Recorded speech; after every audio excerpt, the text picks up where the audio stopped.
Hello, today is July 9th, 2015. We're meeting with Mr. Samuel Lesser at his home in Loveland, Colorado. My name is Brad Hoops. I'm the interviewer for the Northern Colorado Veterans History Project. Welcome, Sam, and thanks for sitting down today to tell your story. Let's start out, if we could. Tell us a little bit about yourself, your date of birth, where you were born, a little bit about your family. Well, it's August 20th, 1921 is when I was born in Brighton, Colorado. And we lived on the farm at Johnstown for many years until my dad retired, and then I moved to Loveland and I went into the service. So you were born in Brighton, but moved to Johnstown, grew up in Johnstown, and lived on the farm? Yeah. Yeah. Brothers and sisters? Oh, I've got a lot of them. See, I think I have 12. 7? 12. 12. 12. Yeah, 12 brothers and sisters. And where'd you fit in that order? Where did I fit? Second from the bottom. Second from the bottom, okay. I have a sister younger than I, and that's it. Yeah, okay. All the rest of the family all older. Wow. Yeah. So you grew up then in Johnstown. Okay, went through the school system there and such. One question I always like to ask your generation, what memories do you have, and was your family much affected by the Great Depression? I don't think so. We lived on the farm and we raised our own food and everything, so we were all right. Okay. I can remember we used to have people come visit us just to get a good meal. Oh, is that right? Yeah. Yeah. And then, so graduated from high school, and what'd you do once you got out of high school then? Well, I guess I went into the service. Oh, went right after out of high school? I think so, yeah, I'm not sure. Yeah. No, wait a minute.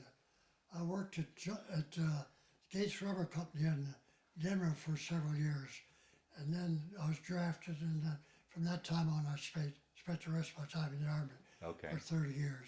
Oh, so you made a career out of it. Yes, Okay. Oh, well, we got a story to tell then. Yeah.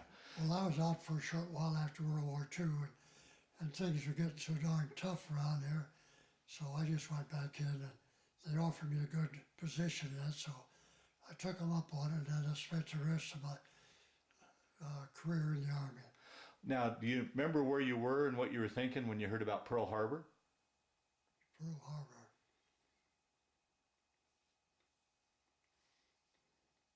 Boy, I'm not sure. Okay. That's fine. So you worked at Gates Rubber Company. Couldn't you have gotten a deferment? Because I imagine that was probably producing wartime materials and such. There's tires and things like that for the Army. And you couldn't? Could you have gotten a deferment to stay with them, and not gotten drafted? I don't know. I never tried. Oh, okay. Because I felt that I belonged in the Army anyway. So Yeah. And I was always glad I went because that was a real experience. Well, I'll bet for a Colorado farm boy for what you would experience. Yeah. Yeah. So, how soon after you got drafted did you send off to take off for basic training? Was it much after? Well, I think it was right away. Was it? Yeah. Yeah. And where did you go for your basic? Camp Stewart, Georgia. And how was that? I imagine growing up, like many of your generations, you probably hadn't traveled too far away from home. Now you're clear across the country. Was there any sort of homesickness or? Well, I suppose there was, but they kept us so damn busy we didn't have time to think about that. Yeah. With basic training and everything, that we were on the go about 20 hours a day, I think. And how was that transition going from civilian life into military life? Was it very hard on you or very tough for you? No, the fact is I enjoyed it. Yeah. Yeah. It's so different and everything. I enjoyed being in the Army like that and going through all that stuff. Yeah. Training. Yeah, I enjoyed it. And then, I'm sorry. Of course, being in a different part of the United States was an experience too, you know. Yeah, meeting different people from different, the southern Different people. families and that. All right. From Colorado clear out to Georgia, that was quite a move. Yeah, I'll bet. Yeah, I'll bet it was. Yeah. And then after basic, where did you go from basic?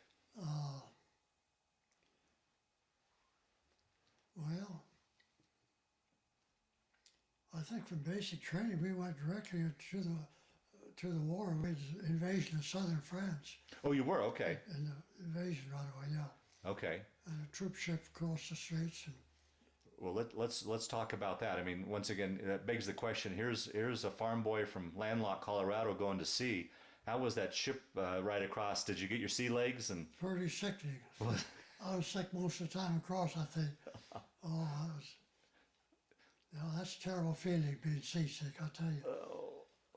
I think by the time I got over there, I got accustomed to it, but it was quite a long trip for me. Can you describe what it was like? What conditions were like in the ship? I heard it. You know, they were crowded with thousands of Well, men. it was crowded and everything, and had a odor to it, you know, that when you went down to the mess hall, you didn't know whether you wanted to eat or not. But you got so hungry you had to eat. And, no, it wasn't very pleasant. There was a couple thousand troops on there, you know. It was pretty crowded. Pretty. Now, did you go over solo, or was there were you in a convoy of We were ships? in a convoy. Yeah. Yes. Uh-huh. And I've always heard that was quite the sight to see all those ships. It was. Yeah. Yeah, there was a lot of ships around the big convoy. And we were attacked several times across them by submarines. Really? But fortunately, we were kind of in the middle, you know, and so they didn't get to us. Oh, wow. Yeah, I can remember one day that one of their torpedoes kind of went along past us on one side, hit a ship in back of us. Yeah.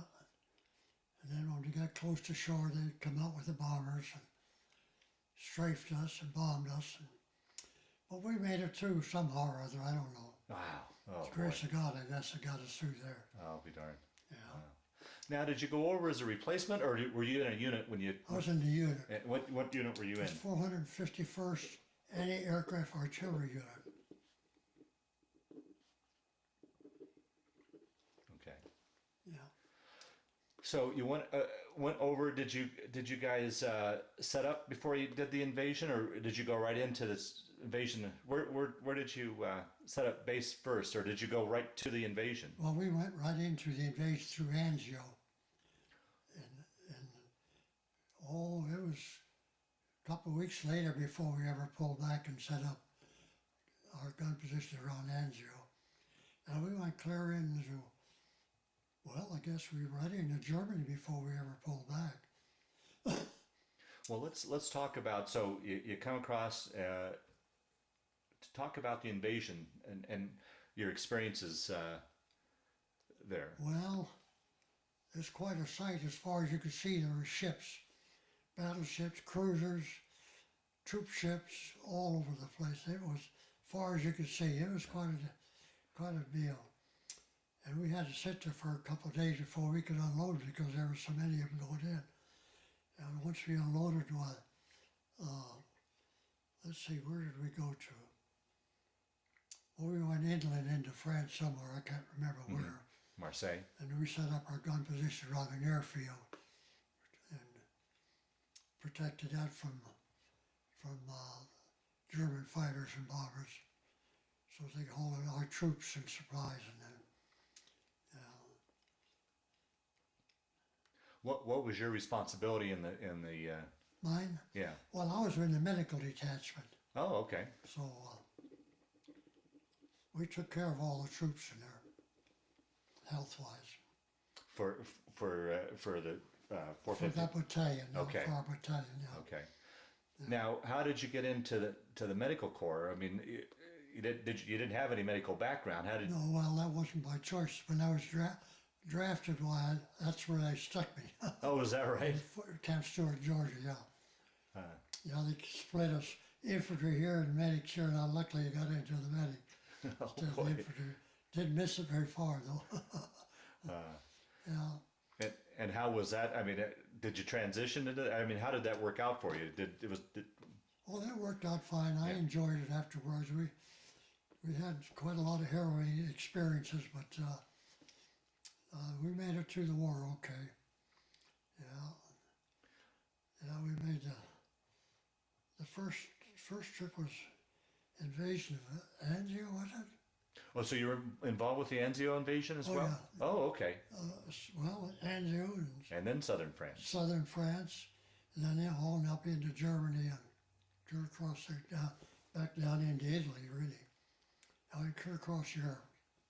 So you would follow the front lines as it moved and set up primarily to guard bases, air bases, or Yeah, from artillery, mainly artillery. We guard artillery units oh, okay, from aircraft okay, fighters and that. okay. Yeah. Yeah, we had a good unit. We shot down a lot of German planes. Is that right? Yeah. Yeah. It seemed to me like it's something like 30 or 40 German planes that we shot down, our unit did. Bombers and fighters. Wow. Yeah, I can remember some of those fighters. I can remember one of them was shot down and he landed right close to one of our units and he ran out and grabbed him and oh, he was a belligerent cuss. Real husky German pilots and all. But our boys handled him real kind of roughly and he kind of calmed down real quick. He didn't want to do this, so two of the guys picked him up and literally threw him in the back of a Jeep. And when he landed in there, well, he decided he'd better calm down a little bit. Yeah, I can remember that old guy. Yeah. He was that way all through the time we had him for a couple of days, then we turned him over to the POW camp. Yeah. What was it like to be when you were being bombed and strafed by the Germans? Talk about some of those harrowing experiences. I mean, can't imagine what that's like. Pretty scary. Yeah. Yeah, you get out to those bombing raids. When they start bombing us, you didn't know which way to go to take cover. You'd go one way, and sure enough, the bombs would start falling there. It was pretty hairy there. Yeah. Oh boy. But fortunately, always hit the right spot, so we hit it through all right. But then our unit was anti-aircraft, so we weren't able to take cover all the time. We had to be out there with those guns and we shot down a lot of German planes. Now, would you, when you guys were coming under attack, would you help out with would you help out with the guns? Was that part of your job, or would you stay? No, I was with a medical with the medical. detachment. Okay. We took care of the wounded. Okay. Okay, but during the attack, you wouldn't be involved with helping No. out? Okay. Okay. No. Yeah. No, I wasn't involved with firing the guns or anything like that. We helped set them up occasionally when they needed help, but we had gun crews that took care of them. And what were your living conditions like? Talk about what. Well, sometimes they were good and sometimes they were bad. There was sometimes when there was a cave in the hole in the wall or somewhere, and that's where we stayed. Sometimes we had a building that we could put our sleeping bags in, but most of the time it was outside in a tent or a little pup tent, or something like that. And I can remember at Angier, we found some caves that were emptied and we moved into them things. Yeah, we could sit there and look out on the beach and all those warships out there. And of course we were pretty safe, and the bombers come over, and those caves were pretty deep. Yeah. Yeah, we saw a lot of them bombers. A lot of our boys got blasted away as they hit our ships, and that exploded. That would be the end of them. Oh boy, that I can't imagine that sight, seeing that happen. And Yeah, the boys would be in the water, and we'd just try to save what we could. Yeah, it was. Of course, so much of that area I've forgotten, just. yeah. Yeah.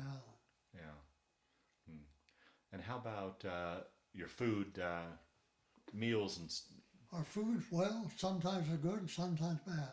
Mainly we had what they called a K ration. They were just like a candy bar and that, and boy, it got to be terrible to eat, but you had to eat it. It was real nutritious, but it tastes pretty good. yeah. And pretty soon we got C rations, which were a little better. Then when we got pulled out of the lines and that, then we were able to get the regular rations, and then we ate pretty good. Yeah. Yeah. Well, one thing I've always never could comprehend, people when you were in battle. I mean, you were sleeping out in the open a lot, out in the elements. You weren't eating properly, and you weren't probably getting enough sleep, weren't eating properly. Hygiene probably wasn't so good. Any of those, I think, would knock a man down alone, but all those combined, coupled with the fact you had the stress of war, how do you think you made it through that time period? Well, as we went along, we all got just a little stronger and just a little better at it, and kind of, well, what's next? We just coped with it as it came along, and we didn't have any problems. We all made it through once in a while you'd have somebody that lose it, but very few of our men did. My detachment, we went through it all together. So, yeah, it was quite an experience. Dodging bombs, dodging shells, snipers, you name it, we had it. Oh, man. Yeah. Would you have, as you guys moved around, would you have much involvement with the civilians, interaction with civilians? Well, sometimes they were a little belligerent, we'd take over their homes and they didn't like it, and we'd move them out and take over, and they didn't like it too well, but on the whole, we got along pretty good. They kind of stayed away from us because they knew we were the conquerors, or whatever you might say, and they better do what we tell them or else. No, we didn't have much trouble with the civilians at all. I think they were actually glad when we were there because that got the Germans out of their land. Right. They were more dominant than we Right. were. Of course, with us, at best time, all the little orphans and little kids would be around. Time we got through eating, they'd all get food fed, and they liked that. Oh, sure. Yeah. They'd take food and home with their parents because we gave them everything that was left over. And, they'd bring their little cans and that with them and fill them up and take them with them when they went home. Felt sorry for those little kids because it wasn't their fault that what was going on, but yet they had to take the brunt of the whole thing. Yeah, right. Can you describe some of the scenery, the destruction that you saw, what that was like? Well, some places there's literally nothing left. In some places it hardly hurt at all. But I went through some of these towns and literally leveled, and I felt so sorry for those people that lost their homes, and a lot of them got killed during that time too. But no, it wasn't very pleasant to see all that because you just could imagine. Now, what if that happened to our country? You can imagine what those people felt like. Yeah. I felt sorry for them really, because it wasn't, most of them didn't want any of that stuff to happen, and yet they bore the brunt of it. Now, as you guys moved along, would you ever get pulled back for R&R, or was it just a constant go? Well, yeah, we did. I think one time we were pulled back for R&R, but I think we pulled back on the coast of France, so that was such a pleasant place there that we didn't have to go anywhere else. Down at Nice and Cannes, France, that's a pretty fancy area down there. Yeah, that's where he made the invasion too.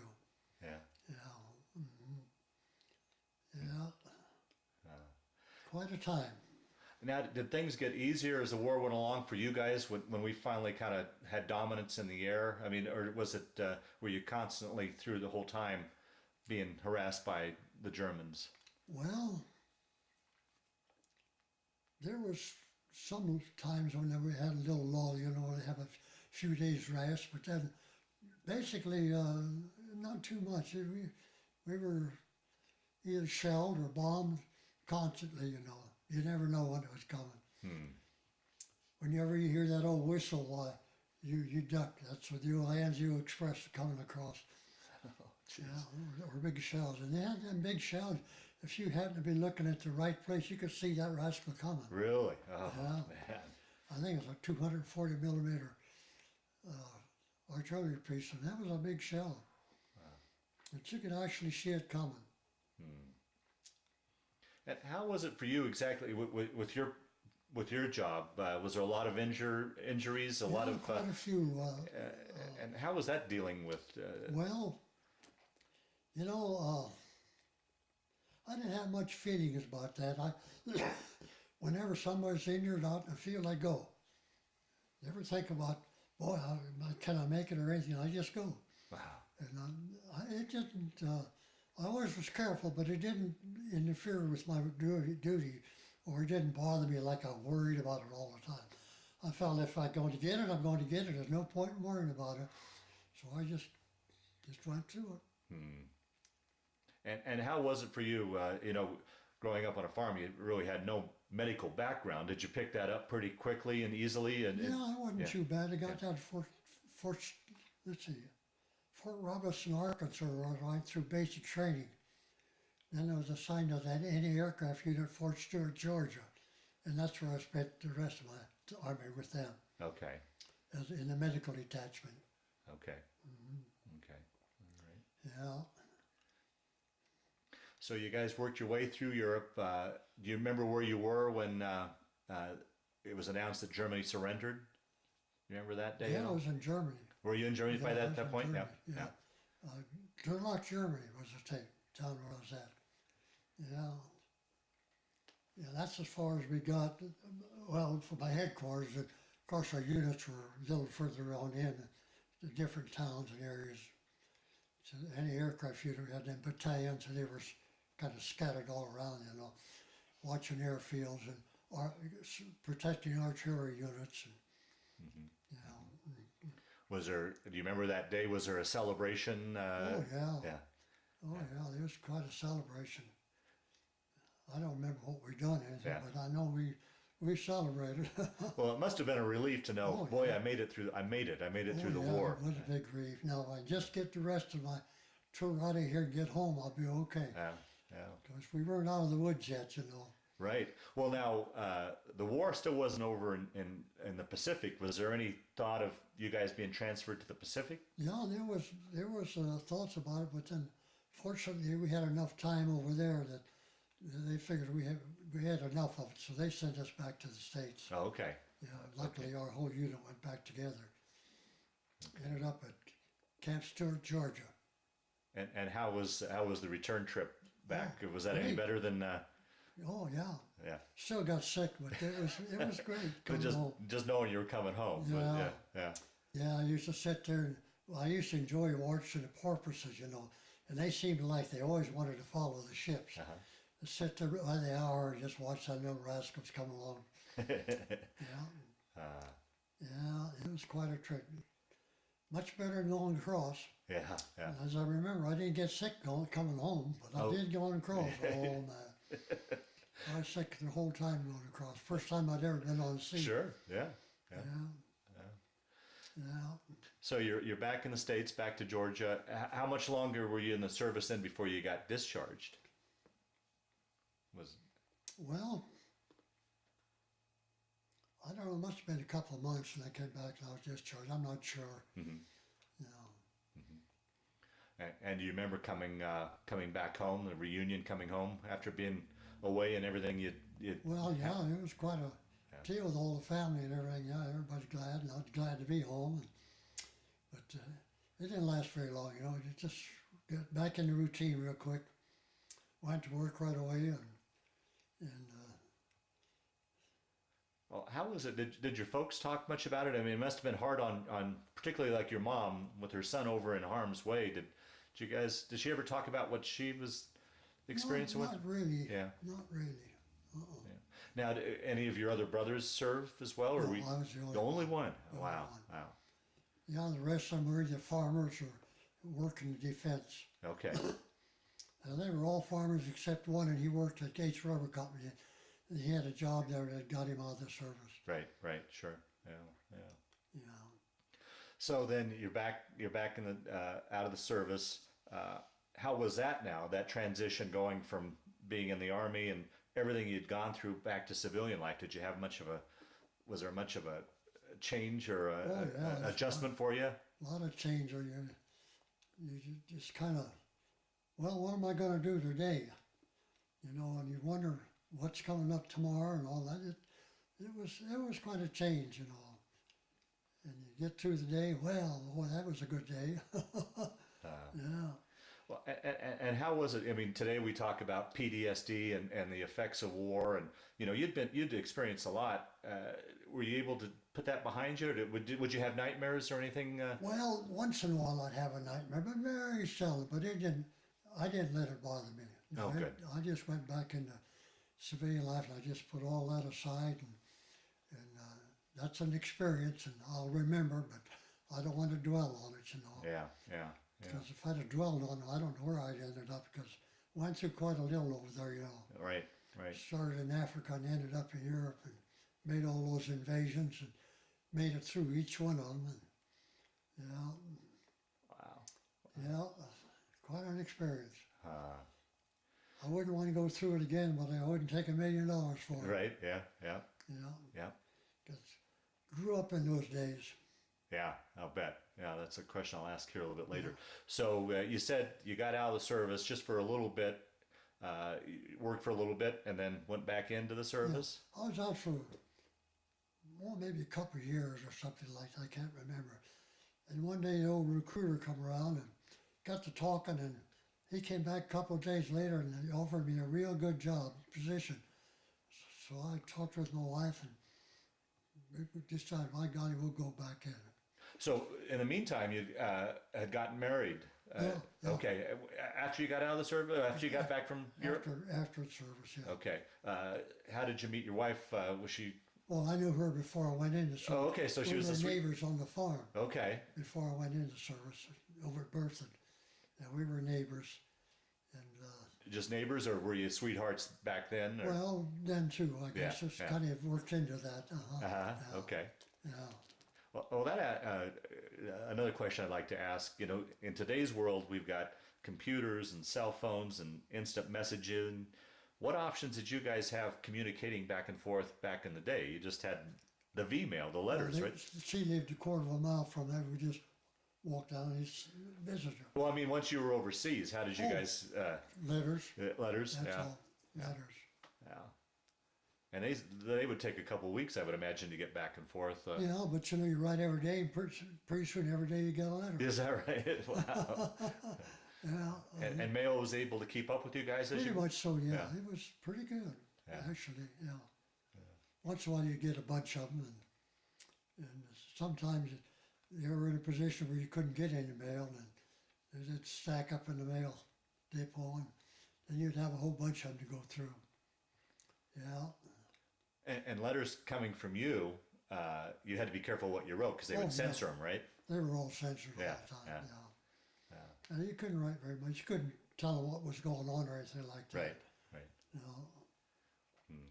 No. So let's take your story now. So you worked a couple years. That recruiter convinced you to re-up into the Army. Take your story from there. Where did you guys go once you re-enlisted?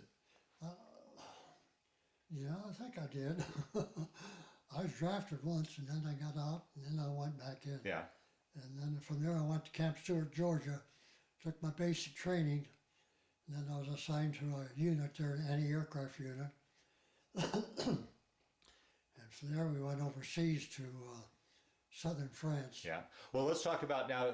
You're back from Europe. You got married, and then you re-enlisted. Where did you take your story from there after you re-enlisted the second time? Well, that's a little vague there. Yeah. Well, I think that's where I went to Camp Stewart, Georgia. You were at the Fitzsimmons. You remember anything? Fitzsimmons? Fitzsimmons. Oh, Fitzsimmons. I guess I spent some time at Fitzsimmons before I went down there. That's right. So you stayed when you enlisted the second time. You stayed in the medical. Yeah, I made a good call. Okay. I spent all the rest of the time there. Okay. Yeah. And, And were you in then when the Korean War broke out? yeah, I was there Yeah. too. Yeah, I made the invasion of Korea at Incheon. So you went overseas to Korea. Oh. Yeah, well, it was a Europe invasion Yeah. and an invasion of Korea, and all the way up to northern Korea to a town called Yongnam-po. those funny names over there. Yeah, So were you in the medical division in Korea as well? Yeah, mhm. Okay, a medical. medical judge. Yeah, yeah. Let's see. It's kind of vague what I've done over there. I was with an anti-aircraft unit. I know that medical detachment anti-aircraft unit. Again. Yeah. Well, what was it anti-aircraft? Oh, I think it was. I'm not sure. That's fine. Yeah. I'm not sure. There's a hospital unit in Panmunjom. Huh? A hospital. Oh, that's right. I was assigned to a hospital unit at 121st Evac Hospital. That's right, in Korea. Yeah, that's where I was there. Yeah, that's right. Yeah. Now, how did you get over to Korea? Did you take a ship there, or did you fly to Korea when Ship. ship? And 14 days. Oh, that was a long old haul. I was sick all the way across. again? Get an old country boy and put him on the water. It didn't work right. Yeah. You know, Yeah. I was sure glad I set foot on ground there. I didn't care whether it was in the middle of the German army or where, just as long as I could get on the ground. And what was it like in Korea? Once again, you're halfway around the world in a different land. I couldn't believe the way the people lived over there. Yeah. Just unbelievable. You kind of hated to go out because you didn't want to see what was going on, really. Yeah, there's no sanitation or anything like that going. Right. You know, Yeah. and smell that kimchi, wherever you go, you'd smell that kimchi. Boy, it was powerful. And everybody ate it. The Koreans did, I should say. Not everybody, but the Koreans did. Yeah. Yeah. Sometimes our guys get it, and boy, they were shunned for the next couple of days. Yeah. So was it you're based in a hospital there? Yeah. A permanent hospital, or was it a hospital? No, we moved as well? Let's see. It's kind of hard to remember that. I think we were in the Evac Hospital. I think we were pretty much in one spot. And we got the troops from both fronts and through there and cared for them for a while and evacuated those that couldn't go back in anymore. And sent those back to duty that were able to go. Yeah. And what were your living conditions like over there? Were they any better? No, well, because we had big tents that we had for our unit to sleep in, so it wasn't too bad. Better than a pump tent out in the field or somewhere. Yeah. Like we usually had. Yeah. And what was the weather like in Korea? I hear Well, severe winters and hot summers. Cold in the dickens in the wintertime. Yeah. Well, it was cold there. Summertime, lots of rain and that, as I remember. But wintertime was brutal, boy.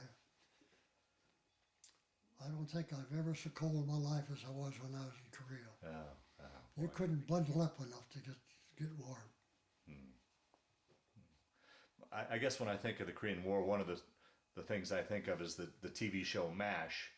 I don't know if you remember that TV show in the 70s, and if it resembled anything like what it was like. It was about a medical unit in Korea.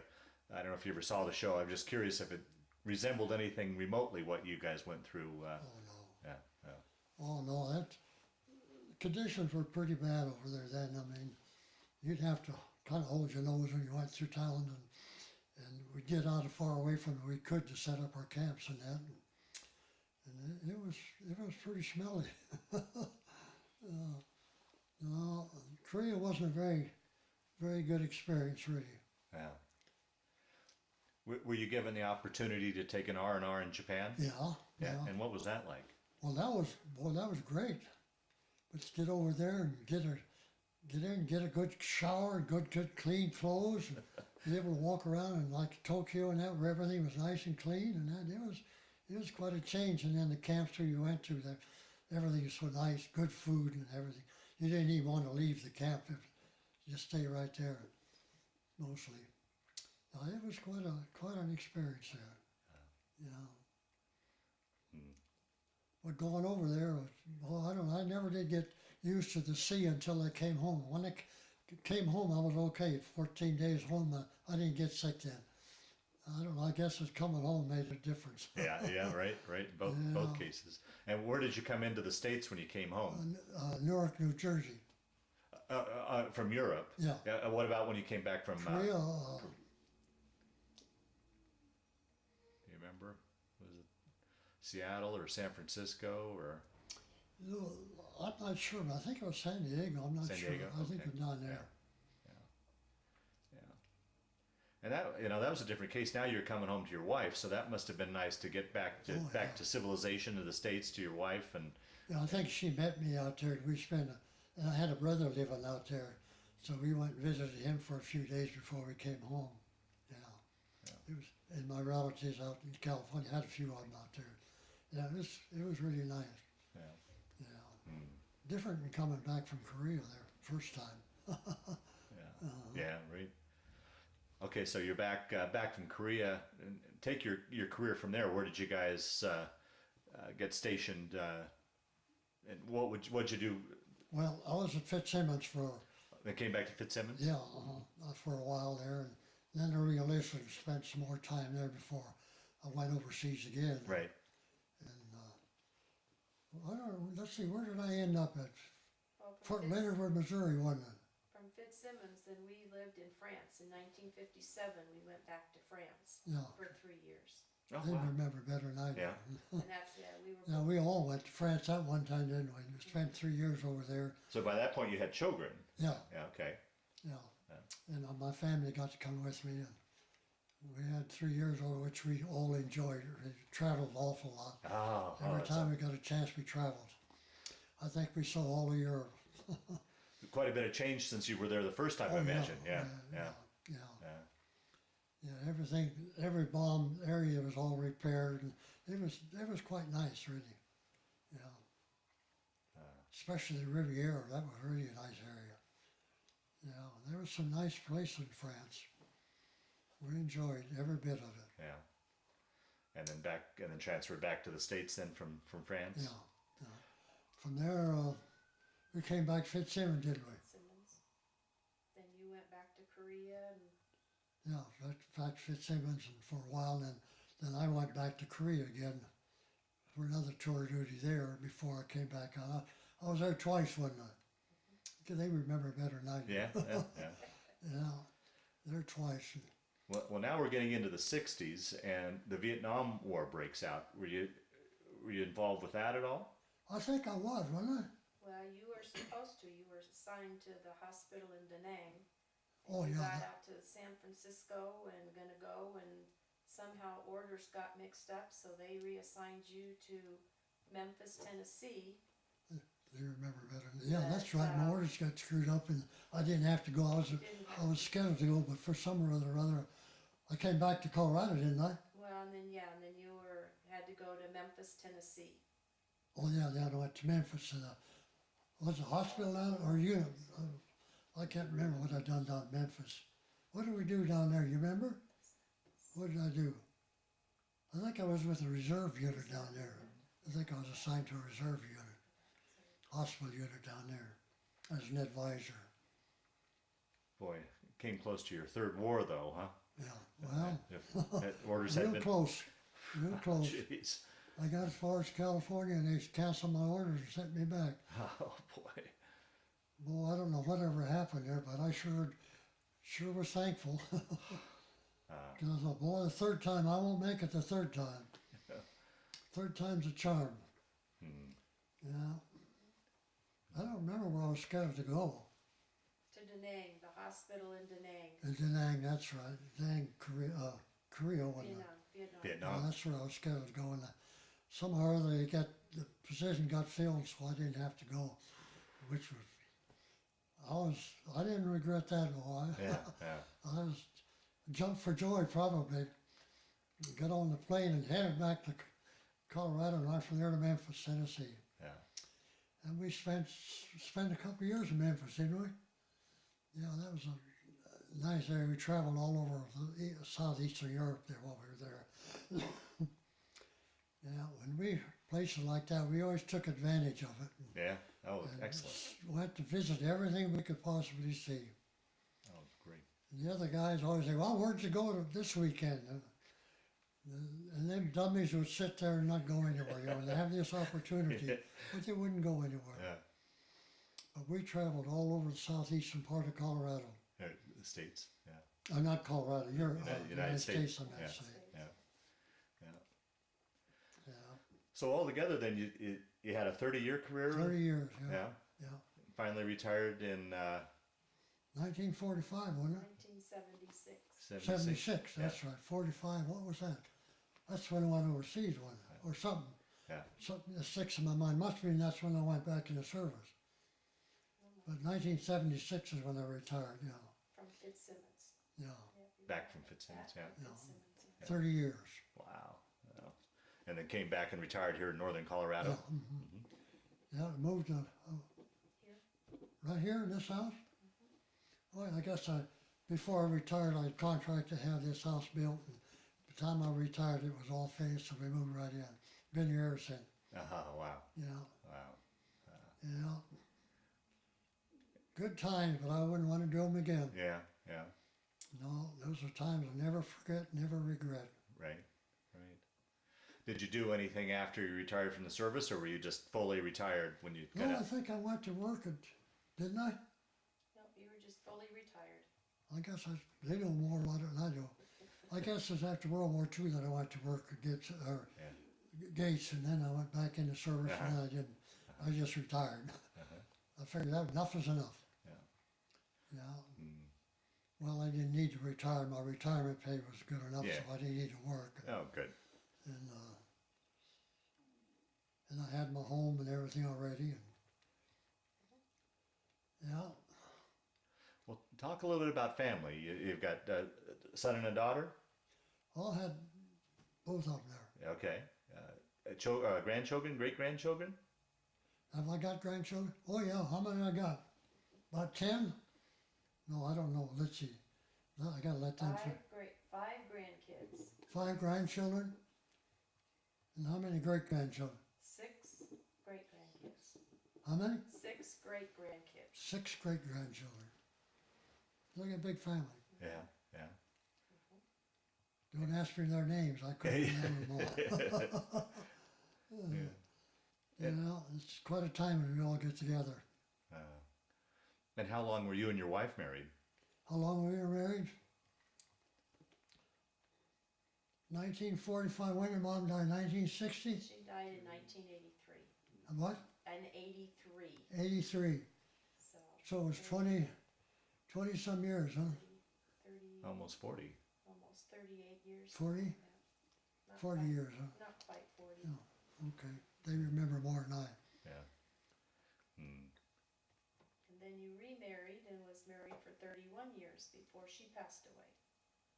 I was what?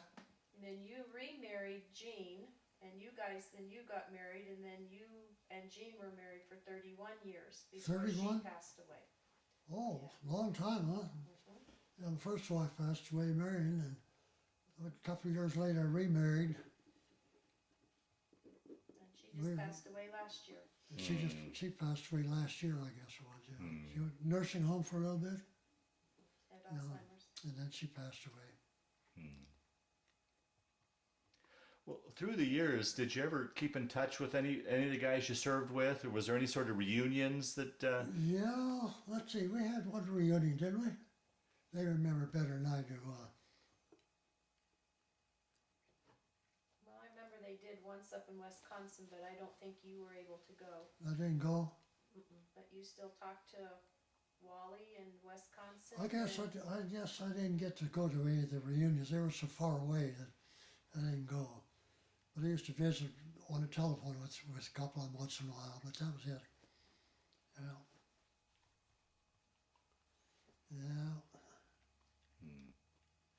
Well, as we kind of wind down this interview, is there anything I didn't ask you that you wanted to talk about, or any of the stories that have kind of floated to the top? And guys, jump in, anything that he's left out. So ideally, I know we've probably only got the tip of the iceberg of your story, but round it out as best we can, or do you think we've covered as best we Well, can? I don't. They could probably tell me more. No, See, that I kind isn't of, really something that he ever talked a lot about. Yeah. I just kind of So, put it out of my mind because so a lot of that wasn't too pleasant to remember, you know. And so I thought, just forget about that and go on from there. And I was able to do that. Luckily, I didn't dwell on it. But I'm thankful for my service, but I wouldn't want to do it again. Yeah. You know, that was quite an experience. It really grew up in a hurry. No, that was, Well, one of the last questions I always like to ask with these interviews is, how do you think that period of time, you know, when you look back, particularly on your World War II and then your Korean War experience, how did it affect your life, change your life, play a role in your life? Or do you look back on it and say it was just simply chapters of my life? How would you answer that? Well, it made a man out of me, really. It made me more stable and more dependable. It just, you really grew up to be a man, person. Yeah, that was a life changer for me in my life, and for the better. For the better. Yeah. Yeah. Like I say, I'm thankful for the experience, but I wouldn't want to go through it again. Yeah. Oh, amazing. Yeah. Yeah, I'm just glad I came out of it in one piece. Well, I noticed in your medals that you got a Purple Heart. So you got injured at one point. What happened? Can you tell that story? That was a bombing raid. I think I got injured there. We were bombed in, what was it, Italy or Sicily? Italy? Maybe it was southern France. I think it was southern France. Through a bombing raid, I was hit. It was shrapnel and that. And spent a couple of days in the hospital digging it all out. And luckily, it wasn't serious enough to handicap me in any way, so they were able to get all that out of me. And you've never had any effects of it? No. It's never bothered you? Well, I did one time. I had something kind of sick, you know, and I went back in the doctor.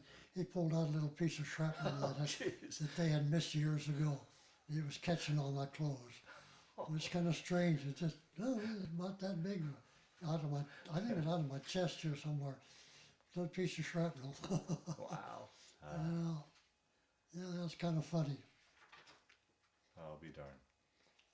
The doctor pulled that out and looked at that and says, I thought the war was over with, he said. Yeah.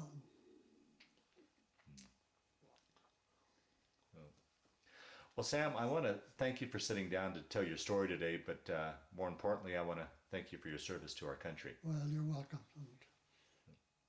I'm glad I done it, but as I say, I wouldn't want to go through it again. Yeah. I don't blame you. No. Some of it was good, too much of it was bad. Yeah. A lot of it, you know, was not only what I went through, but to see the people suffer, you know, that had to go through, these families with the little children and that. And boy, we used to feed so many of them when we could and help them, but it was just, that hurt me more than anything else, is to see those poor people's family with little children, you know, and there's nothing you could do about it. Yeah. Because we weren't allowed to give them food and that, but we'd give it to them anyway. Help them where we could. Yeah, that to me was the worst part of it all, was seeing the little children suffer over there. And the older old people. Yeah. Like I say, it was an experience worth going through, but I never want to go through it again. Yeah. Wouldn't take $1 million for it, though. That's right. Yeah. Well, thank you very much. Yeah, I'm just thankful I made it through. I'm here in one piece.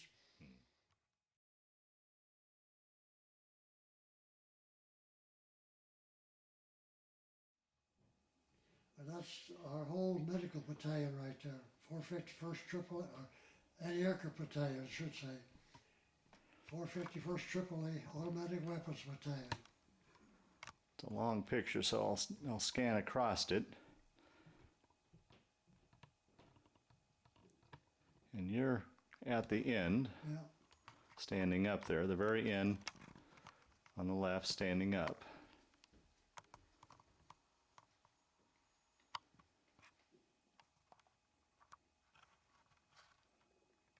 But they had to express, they pull it out of a cave and get it to where they could zero on the beach and fire a couple of shells and then put it back in the cage and hide it. And you could see the shell coming through the air if you had to be looking at the right place. That's how big it was. And it'd blow up a ship when it hit. Mm. Pretty good shot, pretty good big shell that thing was. We hated to hear it coming. Hmm.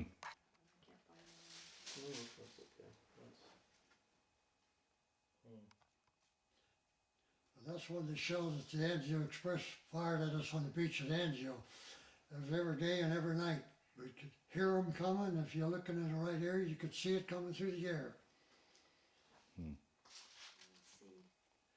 Okay, that's the picture where one of our batteries shot down a German plane, and one of our battery sergeants went out to capture the pilot, and he was real belligerent. He didn't want to cooperate, but when the sergeant got through with him, he was more than willing. Okay, that's a lake up in southern Germany called Hoffensee. And where I was fishing one day, one of the people lived there loaned me their fishing gear and let me fish in their lake. Caught all those fish in there. Gave the fish to them afterwards. Hmm. Nice, pleasant day. Okay, that's me with my medical crew in North Africa, the ambulance crew. And that's you, second in from the right, tallest one in the lot there. Okay. Sam, tell the story behind this picture. Well, that motorcycle was in a shed. That was next to a house that we moved into one time in Germany, our unit. We had the headquarters there.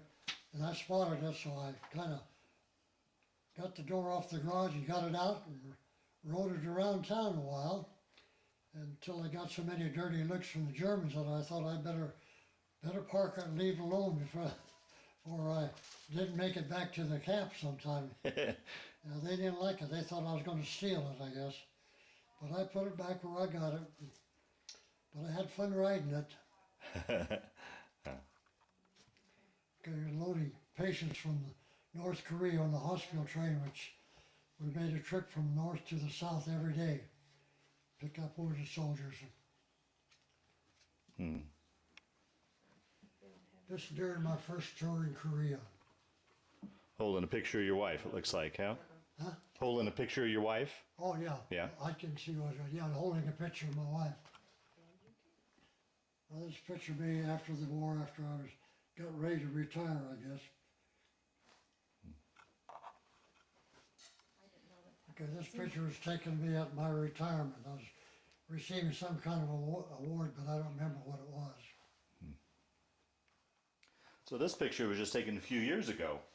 And you can Probably about 3 years ago. still fit in your uniform, huh? Yeah, that wasn't I in the service yet? No. That was up at the chapel. They were just Oh, that's honoring right. They were- Veterans Day, so all you veterans yeah, wore that's your right. They have us all dressed in uniforms. uniform as veterans and Yeah, took the pictures up there. Yeah, and they that's took right. them and they put them in the newspaper. It was a Actually, couple of years ago. I don't remember. Probably about which 3 year? years ago. Not too many people can still say they can still fit in their uniform. No, I can still fit in. Still have her. Sam, this is your medals case. Talk a little bit about that. Particularly, can you tell the story as you remember it when you were awarded the Silver Star? Well, I don't know. I guess you're going to have to read it. According to the book, you went to the aid of an officer who was mortally wounded. Yeah. Let's see, where was that? You were it says under intense and constant shelling. Must have been on Anzio. I think. I'm not sure. Been a long time. Yeah. And of course, your Purple Heart for being wounded. Now, are these all from World War II, or does this have your Korean That's Korean there too. as well? Last one there. Oh yeah, okay, you're Korean there. Yeah. Yeah. Those two. Yeah. And your presidential unit citation. There's a Korean unit citation there. Yeah. Okay. This name. Oh, there we go. Yeah. And then we're 7th Army. Those two A's. Okay. That's who you're attached to. Yeah. Okay. Very good.